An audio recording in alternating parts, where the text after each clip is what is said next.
Assalamualaikum warahmatullahi wabarakatuh. Saya Lina Putri Rahayu dengan NIM 20112500059. Saya dari Prodi Pendidikan Islam Anak Usia Dini di Universitas Islam Negeri Fatmawati Soekarno Bengkulu. Baiklah, di sini saya akan membuat video penjelasan tentang suatu materi untuk memenuhi tugas bimbingan konseling. Ruang lingkup pelayanan bimbingan dan konseling. Nah, yang pertama itu ada pelayanan bimbingan dan konseling di sekolah. Sekolah itu merupakan lembaga formal yang secara khusus dibentuk untuk menyelenggarakan pendidikan bagi masyarakat. Nah, dalam kelembagaan sekolah itu terdapat sejumlah bidang pelayanan bimbingan dan konseling mempunyai kedudukan dan peranan yang khusus.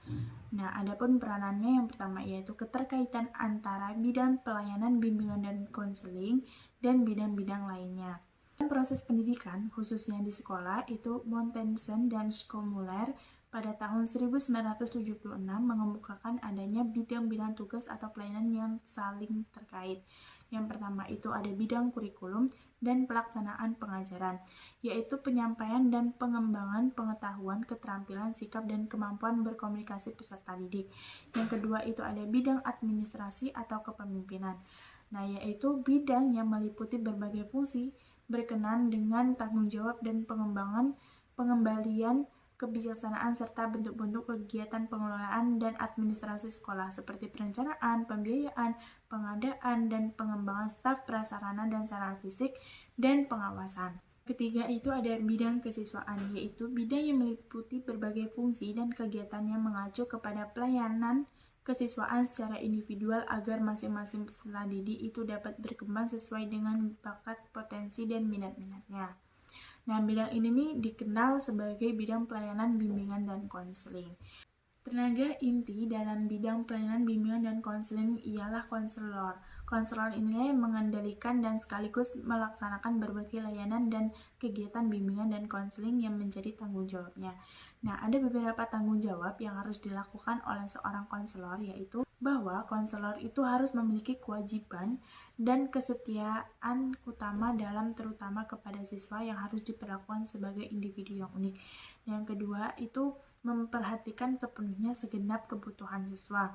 Yang ketiga, memberitahu siswa tentang tujuan dan teknik layanan bimbingan dan konseling serta aturan ataupun prosedur yang harus dilalui apabila ia menghendaki bantuan bimbingan dan konseling. Yang keempat, tidak mendesakkan kepada siswa nilai-nilai tertentu yang sebenarnya hanya sekedar apa yang dianggap baik oleh konselor saja.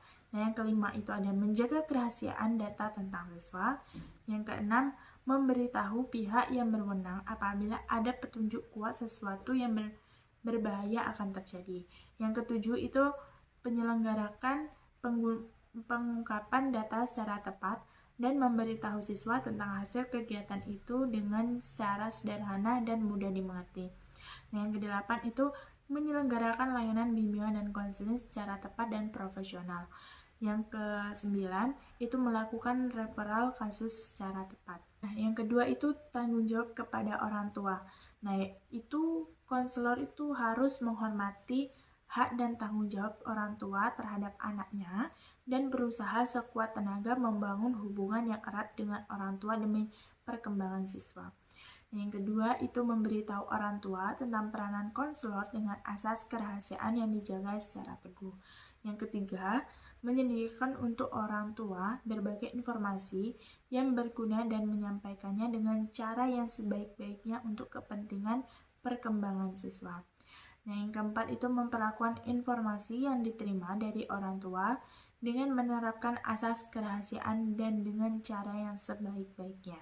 Yang kelima itu ada menyampaikan informasi tentang siswa maupun orang tua hanya kepada pihak-pihak yang berhak mengetahui informasi tersebut tanpa meragukan atau merugikan siswa dan orang tuanya. Nah, yang ketiga itu tanggung jawab kepada sejawat, yaitu bahwa konselor itu harus melakukan sejawat dengan penuh kehormatan, keadilan, keobjektifan, dan kesetiakawanan. Yang kedua itu mengembangkan hubungan kerjasama dengan sejawat dan staf administrasi demi terbinanya pelayanan bimbingan dan konseling yang maksimum. Yang ketiga, membangun kesadaran tentang perlunya asas kerahasiaan, penandaan antar data umum dan data pribadi, serta pentingnya konsultasi sejawat. Yang keempat itu menyediakan informasi yang tepat, objektif, luas, dan berguna bagi sejawat untuk membantu menangani masalah siswa. Yang kelima itu membantu proses alih tangan kasus. Yang keempat itu ada tanggung jawab kepada sekolah dan masyarakat. Nah, yaitu bahwa konselor harus mendukung dan melindungi program sekolah terhadap penyimpanan-penyimpanan yang merugikan siswa. Yang kedua itu memberitahu pihak-pihak yang bertanggung jawab apabila ada sesuatu yang dapat menghambat atau merusak misi sekolah, personal sekolah, ataupun kekayaan sekolah. Nah, yang ketiga itu pengembangan dan meningkatkan peranan dari fungsi bimbingan dan konseling untuk memenuhi kebutuhan segenap unsur sekolah dan masyarakat. Nah, yang keempat itu membantu pengembangan, kayak pengembangan kondisi kurikulum dan lingkungan yang baik untuk keperluan sekolah dan masyarakat, atau program dan prosedur, proses evaluasi dalam kaitannya dengan fungsi-fungsi sekolah pada umumnya. Yang kelima itu ada bekerja sama dengan lembaga organisasi dan perorangan baik sekolah maupun di masyarakat demi memenuhi kebutuhan siswa, sekolah, dan masyarakat tanpa pamrih. Yang kelima itu ada tanggung jawab kepada diri sendiri. Nah, bahwa konselor itu harus berfungsi. Nah, arti dari berfungsi ini dalam layanan bimbingan dan konseling secara profesional dalam berbatas-batas kemampuannya serta menerima tanggung jawab dan konsekuensi dari pelaksanaan fungsi tersebut. Yang kedua itu menyadari kemungkinan pengaruh dari pribadi terhadap pelayanan yang diberikan kepada klien. Yang ketiga itu memonitor bagaimana diri sendiri itu berfungsi dan bagaimana tingkat keefektifan pelayanan serta menahan segala sesuatu kemungkinan merugikan klien.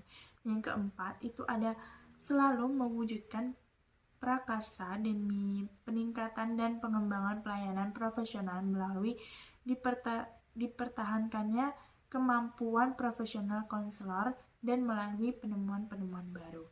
Nah, yang keenam itu ada tanggung jawab kepada profesi, yaitu konselor itu harus bertindak sedemikian rupa sehingga menguntungkan diri sendiri sebagai konselor dan profesi. Nah, yang kedua itu melakukan penelitian dan melaporkan penemuannya sehingga memperkaya khasanah dunia bimbingan dan konseling. Yang ketiga itu berpartisipasi secara aktif dalam kegiatan organisasi profesional bimbingan dan konseling baik di tempatnya sendiri, di daerah maupun di dalam lingkungan nasional. Yang keempat itu menjalankan dan mempertahankan standar profesi bimbingan dan konseling serta kebijaksanaan yang berlaku berkenaan dengan pelayanan bimbingan dan konseling.